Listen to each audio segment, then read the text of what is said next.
Welcome to B2B Marketing and More with your host, Pam Didner. As a leading marketing and sales enablement strategist, keynote speaker, and author, Pam created this podcast to share her professional experience and insights and help you to be a great B2B marketer.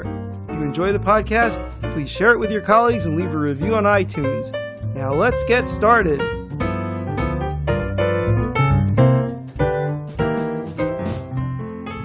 Hi, everyone. Thank you so much for tuning into my podcast. Today, I want to talk about the process of creating a messaging framework.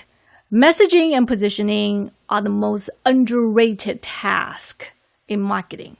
Worse, crafting messaging is just not as much fun as creative development, storytelling, or content creation.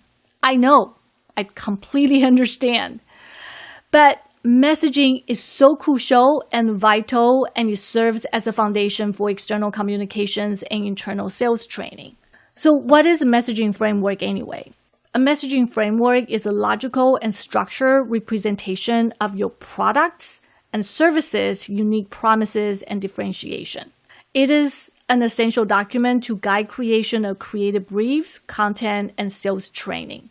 So if a messaging is done right, it provides a strategic guidance and consistency to PR, external marketing communications, sales, and can even be used as internal sales and employees training. So as boring as it may sound, I absolutely love creating messaging frameworks for clients. So here are the steps I usually take to create a solid messaging framework. So step number 1, engage with your product team. You need to engage your product teams and subject matter experts to have them explain key features of the new and existing products to you. Most of the time, product managers or engineers can explain the technical features incredibly well, but it's a marketer's job to translate that to benefits that end user can relate. Step number 2, draft the messaging using the template and vet it out with your product team. Once you create a draft of the messaging framework, you need to vet it with your product team to make sure that features and benefits are presented accurately. By the way, you can download my templates. I'm going to show you how to do that later. And bear in mind, messaging is not copywriting. Essentially, messaging is the prelude to content creation, copywriting, and the storytelling. The messaging framework provides guidance for content creators, copywriters, and designers. Therefore, the messaging framework needs to present features and benefits accurately so that the writers can sprinkle their magic on the content to create the final masterpiece.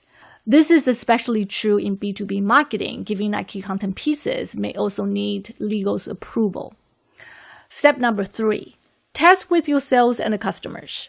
After several rounds of revision, working with the product teams and subject matter experts, you'll need to test the latest messaging framework with your sales team and get their feedback.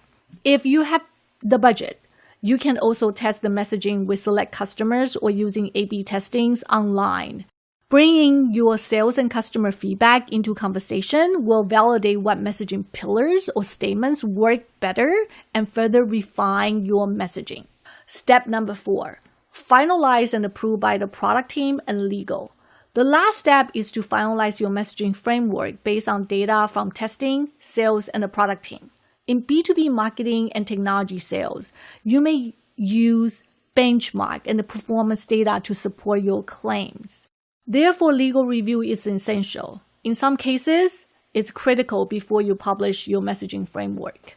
So, for me, specifically, working through the process of reading product materials, interviewing subject matter experts, and researching keywords, it actually helps me to connect the dots with the key business objectives and buyer's persona. It also helps me understand the client's products more deeply. And another thing is I actually can identify optimal words to use for product differentiation. The other indirect benefits are expanding my ability to position product in the context of a sales and marketing communication. It also paves the way for content strategy and editorial planning if I do that part of work for my clients. So through the years working with my clients, I have created several easy to follow and simple messaging templates that my clients love to use to brief their sales team, marketing teams, and agencies, including content creators, copywriters, media, and the search agencies. So another thing I want to share with you is the process of developing a strategic messaging framework is time-consuming and lengthy, and you need to start that whole process a whole lot earlier. If you know when your product will be launched, you literally need to spend probably doing the messaging work 3 or 4 months before the product is launched. So I do actually have 2 popular templates that I want to share with you. One is product specific. The other one focuses on thought leadership. And the messaging hierarchy is structured in a very logical manner. If you are interested in templates, just send me a Twitter message to @PamDidner with full word, send me messaging framework. I will send you the link. In my future podcasts, I will actually have more templates to share with you, so stay tuned. Again, if you like what you hear, please like or subscribe my podcast. I really appreciate that. If you have any questions, please send them my way. Let's continue to learn from each other and have a great day.